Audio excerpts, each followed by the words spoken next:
Inclusive, teve uma entrevista, Cogos, para a Agência Brasil, onde a subsecretária de Estatísticas do Ministério do Trabalho, ela culpou a falta de oportunidade no mercado de trabalho para as mulheres e o conservadorismo pelo crescimento do índice dos jovens nem.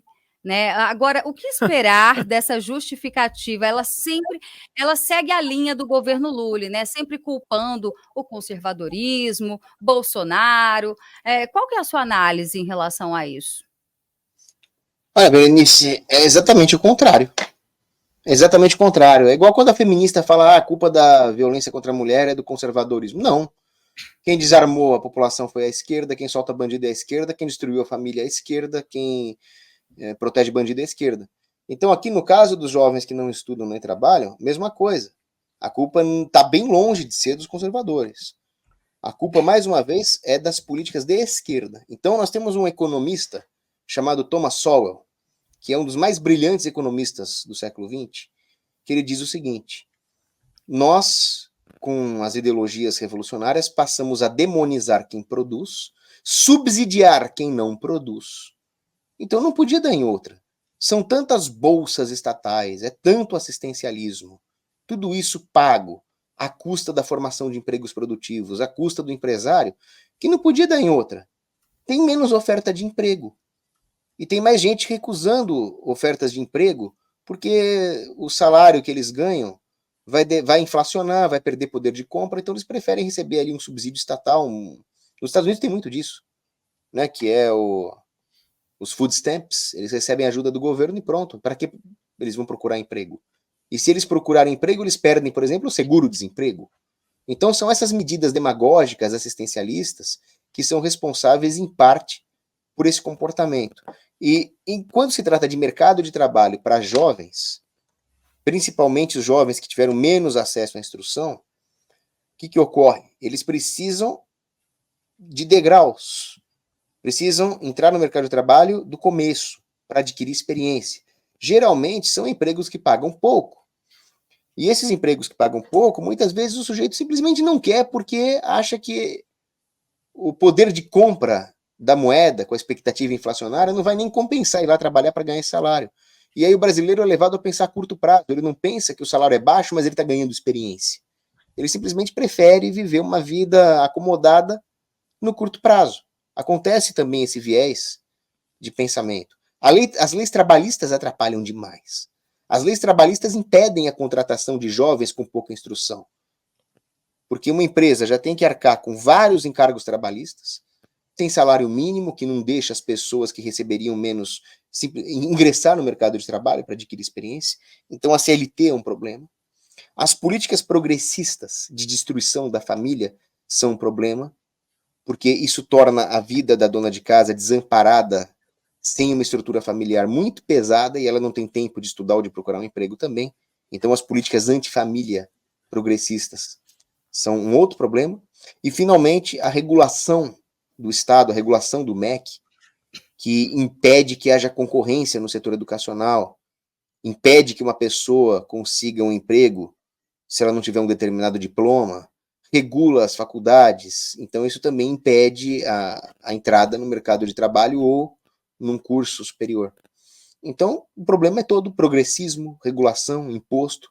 Cadê a culpa dos conservadores aqui? Eu duvido a esquerda conseguir apontar objetivamente. Não adianta tentarem te impedir de assistir os meus vídeos. Nós sempre vamos dar um jeitinho para que você fique por dentro de tudo que tá rolando. E agora você pode ter esse acesso a todos os meus conteúdos com o aplicativo da nossa família. Com o app do Te Atualizei, você vai ter acesso no seu celular a todos os conteúdos que eu faço para te atualizar com o rumo óbvio das coisas. Vai ser só um clique para você assistir a tudo isso aqui. Os meus vídeos exclusivos que eu faço no sofá, as edições especiais do News, o meu jornal semanal, documentários sobre temas de política, podcasts, entrevistas e muito mais.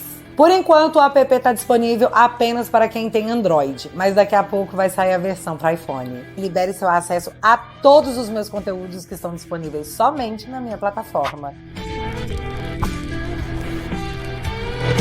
Perfeito, Cogos. E assim, eu fico muito preocupado quando eu vejo uma notícia dessa de 5,4 milhões de jovens que não estudam, não trabalham e não buscam emprego. Gente, quando eu vi essa notícia, eu falei, não, a gente tem que falar isso aqui no News porque isso aqui é importante, isso aqui é um alerta vermelho para a população brasileira.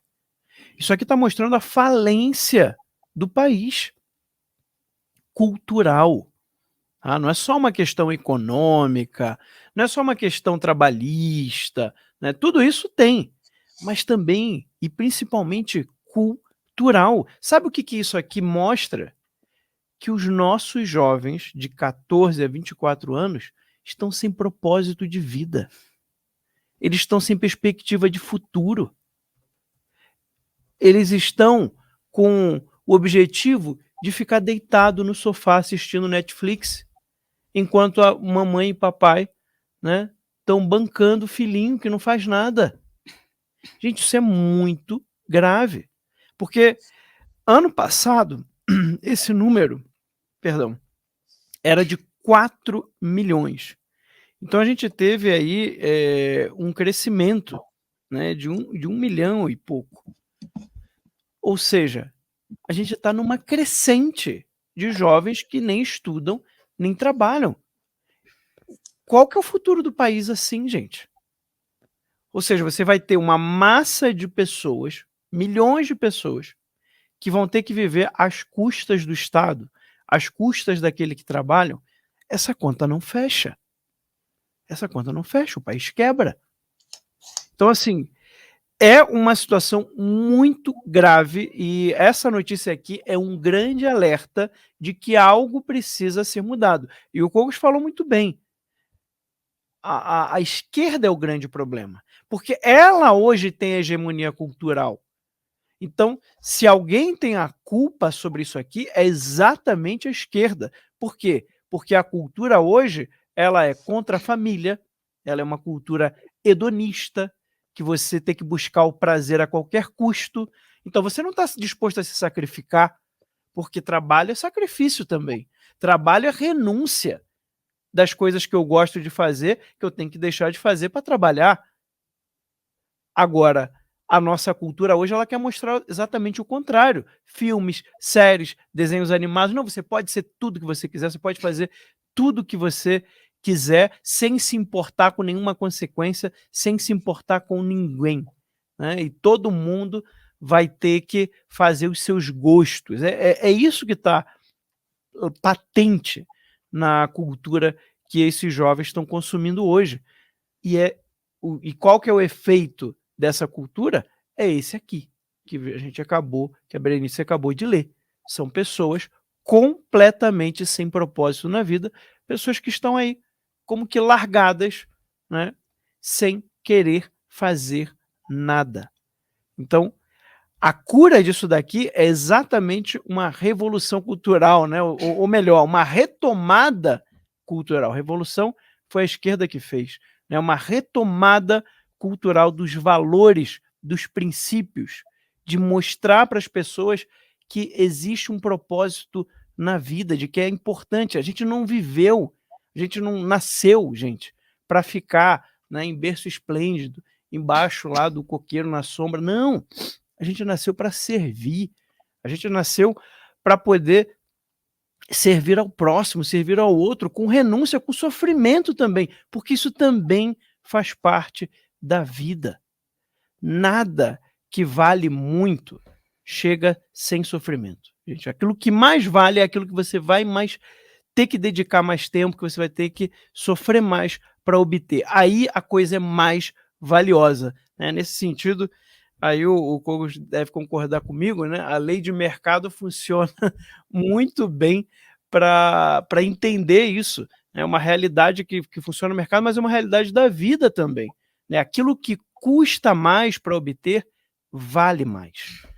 É isso que a gente tem que voltar a ensinar, formar toda uma cultura, todo um caldo cultural aí de filmes, de séries, de livros, revistas em quadrinhos, desenhos, que mostre desde criança até, né, adulto a importância da pessoa renunciar aos seus próprios gostos, às vezes de deixar de ter um prazer para fazer algo importante, para fazer algo que vai elevá-la e também elevar a própria sociedade. Bem, Ensino de qualidade, né, Max? A gente precisa de exatamente. ensino de qualidade. Aí vem o presidente Lula com esse programa Pé de Meia, mais assistencialismo, dá dinheiro para o estudante para incentivar, ele está estudando. Tem que estudar porque tem que ter uma profissão na vida. Simples assim, não é porque vai ganhar uma bolsa, vai ganhar um dinheirinho ali, uma poupancinha, não, gente. Na nossa época, Max, a gente estava já no ensino médio, a gente já ficava pensando no que a gente, né, ia prestar Exato. vestibular, tinha incentivos nesse sentido. Na minha época ainda tinha um ginásio, né? Sim, ginásio. E aí no Não final tem do mais. ginásio eu já ficava preocupado, né, do que É. ia fazer, do que ia, o que eu tinha que começar a estudar para poder me preparar para o futuro. Pois é. Olha, mas tem uma Pois é, iniciativa boa. Diga, Cogos. Não, Max, e falta também, falta a Bíblia, né? Falta o que está escrito na Verdade, Bíblia. muito bom. Na segunda carta a Timóteo, está lá, procure apresentar-se a Deus como obreiro, né? Porque é o trabalhador da vinha que vai colher os frutos. E está escrito Exatamente. ainda em Provérbios, não vou lembrar agora o versículo, mas diz que as mãos diligentes que trabalham serão livres, mas as preguiçosas serão escravas. Então, o Brasil enfrenta um problema de se tornar um país escravizado por causa do problema previdenciário. Essas pessoas que hoje não fazem nada, os nenéns aí, 5 milhões deles, a hora que os pais envelhecerem, a hora que a pirâmide etária do país estiver completamente invertida, quem é que vai sustentar toda essa previdência? O país vai desmoronar, vai ser escravo por dívida.